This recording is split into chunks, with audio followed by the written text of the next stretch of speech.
Hi guys, yon mga boss. Gusto kong i-share sa inyo yung about sa OFW Hospital. Ayun guys, kasi papaliwanag ko muna sa inyo at gagawa ko ng video about kung paano pumunta sa OFW Hospital sa San Fernando. Una sa lahat, naisipan kong magpunta sa OFW Hospital kasi guys, nung nandito ako sa Kuwait, siguro mga kasi noon lumasan lagi ang ulo ko. Tapos, yun, tumataas ang dugo ko, ganyan. Then, after nun, dahil nandito na ako sa Kuwait, tapos, sobrang yung pananakit ng ulo ko, bumiting na ako. Tapos, as in, kunting galaw ko, sobrang sakit, ganyan, sobrang hirap, at hindi siya normal kung iisipin. Tapos, yung sobrang sakit ng ulo ko that time, kakapa akong ganyan, may nakapa akong bukol. Siyempre, paisip din ako, ano yun, ba hindi kaya dahil doon, di ba? Mahirap na. Tapos guys, di vacation ko. So tutusin lang, ayoko na magbakasyon kasi ang hirap mabuhay sa Pilipinas. Kailangan natin laging padala. Puro gastos, daming stress, ganun. Inisip ko rin naman yung kalusugan ko. Kaya guys, yun, nagpa-check up ako sa OFW Hospital. Pumunta ako doon. November 2023 ako umuwi. Pero syempre sobrang busy. So asikaso sa bahay, ganyan. Then, yun nga, nagkasakit din ako nung nasa Pilipinas ako nung December 22. Then, emergency ako. Yung pala, bumaba yung potassium ko naman. Pero, dun lang ako nagpa-check up sa aming lugar, sa Dinalupihan, sa emergency doon. Ayun, bumaba nga yung potassium ko. At, nung ginamot naman ako, tagal din. Di ako nakakalakad na maayos, guys. Kaya, late ko na naasikaso tong aking OFW Hospital. Pero guys, sobrang bilis nila. Sobrang bilis nila mag-process. Alam mo ha, nagpa-appointment ako. Nag-appointment ako ng mga mga January na. January na ako nag-appointment kasi kailangan do appointment. Pero pwede naman walk-in. Dati talaga hindi pwede na walk-in ka kasi sa pandemic. Pero ngayon pwede naman ng walk-in. Pero kung kaya mo na mag-appointment, mag-appointment ka guys. Punta ka lang sa cellphone mo, sa Chrome. Dapat may internet ka syempre. Then, OFW Hospital appointment. I-search mo lang yon, then makikita mo na siya. Then, pag nakita mo siya, pwede ko rin siya lagay sa baba yung link. Hanapin ko, tapos ilagay ko sa baba yung link para madali niyo siyang mapuntahan.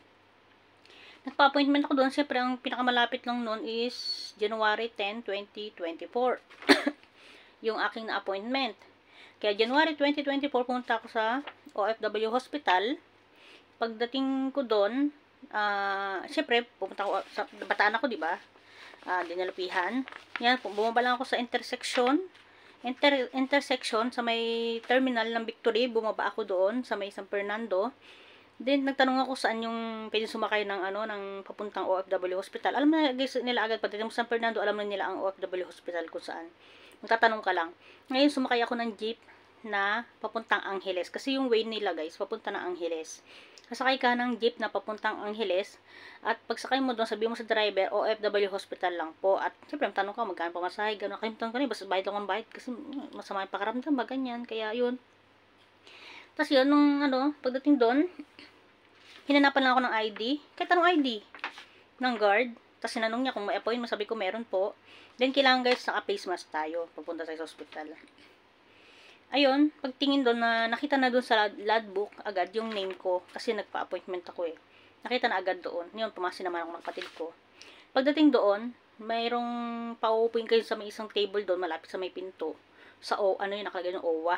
Doon sa lalaki, nakasuot siyang ID niya, may nakalagay OWA. Ngayon, kinhingi ako ng ID. Tapos makikita doon agad, ginawa niya ako ng ganito. Ito yung nagpapacheck up ako, dala ko to. Ganyan. Itong papel na to, itong parang pinaka-card ko na to doon sa OFW Hospital. Ngayon, ginawa niya akong ganito at makikita na rin doon kung active or tagang OFW, yung taong nagpa-check up or yung kanya pamilya. Siyempre ako yung OFW, saka active ako dahil active ako talaga, nakalagay din dito dahil siyempre nagbakasyon lang ako. Nagbayad ako sa OWA din gano'n, kaya active siya. Pagkatapos ko doon, sabing pumila po kayo doon, tapos bibigyan tayo ng number nung sa OWA, bibigyan tayo ng number. Tatawagin na lang yung number para sa check-up natin, ganun. Tapos pag nagpa-check up ka na doon ko, pupunta ka muna doon sa may kuha na ka ng BP, ganun, doon ka muna pupunta.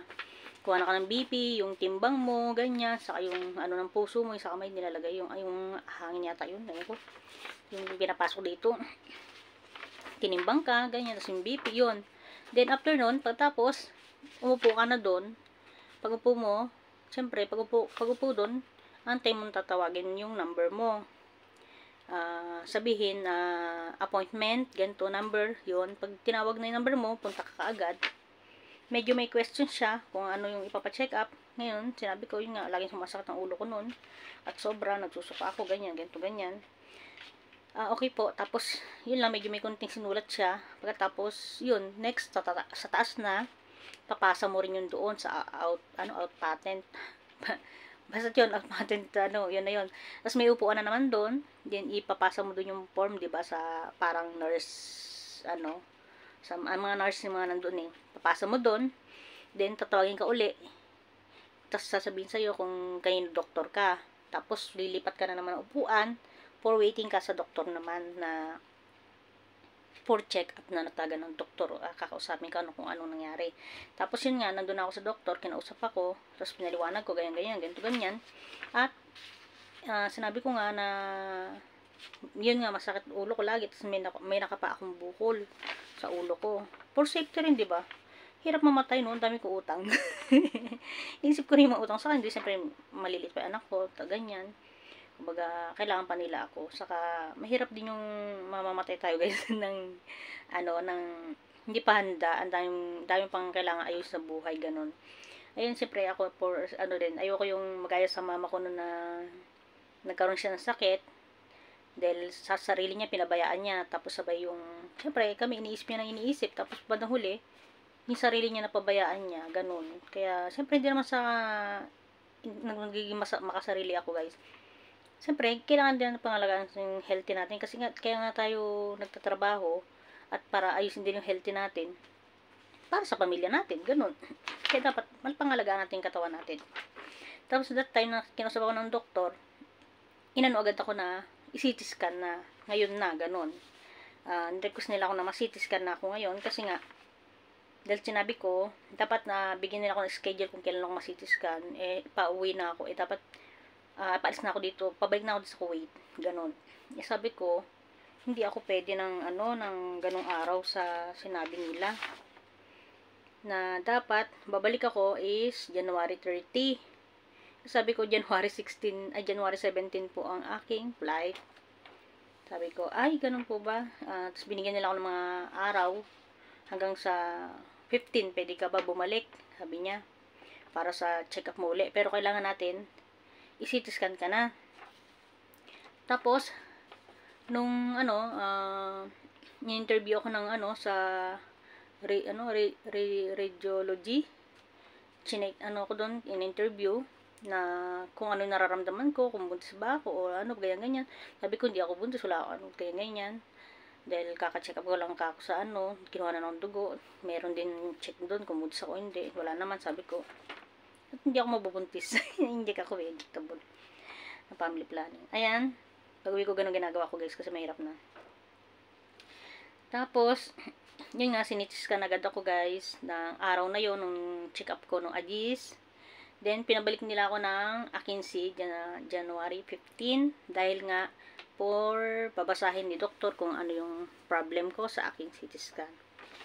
Tapos, bago ko na CT scan is, meron silang parang ginanong resibo ba yun. Tapos, balance nakalagay. Tapos may 20,000 nakalagay. Isip ko nga baka babayaran. Pakidala po sa billing. Sabi, isip ko baka may babayaran. Pero, siyempre, try na try. Kung may babayaran, sabihin ko wala akong pera. Hindi pa naman ako si CT scan eh. Hindi, pagdating doon, scan lang, scan. Tapos, parang pinirint-print lang, ganun. Parang ganito guys, ginanito siya. Tapos, ayun, may 20,000 na yan. 20,000 yan guys. Tapos, wala naman ako binayaran kasi balance na nakalagay dito at sinikan nila. As in, wala akong binayaran kahit 50 lang guys. Pumasahe lang papunta ng San Fernando. Yun lang aking nagastos. Then, nung okay na, tapos na CT scan na ako, yun, bumalik na ako ng 15. Natawa ako dito sa ano ko, nagkamali sila ng date na nalagay, 2023. Ang check-up ko nun 2024. Bakit naging 2023 to? Nagkamali sila, pero kaya mo, importante hindi sila nagkamali ng aking critical CT scan na nakalagay. Cranial CT scan. CT scan report. Ayan. Sa awa ng Diyos, wala naman. Impression, no evidence of acute intracranial hemorrhage, major vascular territory infarct, ganyan, or focal brain parenchymal lesion. Ayan, walang problema. Ang meron lang ako polysynous disease. Kasi nga, that time, nag-check up ako, may sipon din ako, tapos masakit yung dito ko. Saka, ilang beses na rin magkakasynous talaga. Ang binigay lang sa akin ng doktor, nung binasa niya to, is, gamot sa allergy.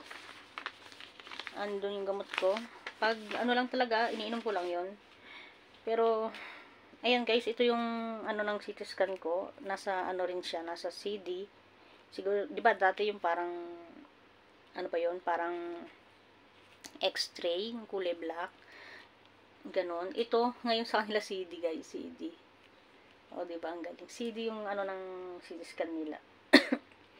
Pero guys, ang ganda lang talaga. Wala kang babayaran. Maayos sila makipag-usap. Malinis ang hospital. Para siyang private. Malinis ang CR. Maganda improvement nila. Sana maganda, basta't maganda yung hospital na yun. Grabe, maganda siya. Kaya guys, kayo mga OFW, tayong mga OFW, dahil siyempre sa ibang bansa, hindi naman tayo taga-totally napapacheck up lagi ng amo natin pag may nararamdaman tayo. Parang sa atin, lang. Tapos yun nga, ganun. Iba pa rin yung pag pumuwi tayo ng Pilipinas, ano ba naman may pa-check up tayo dun? Diba?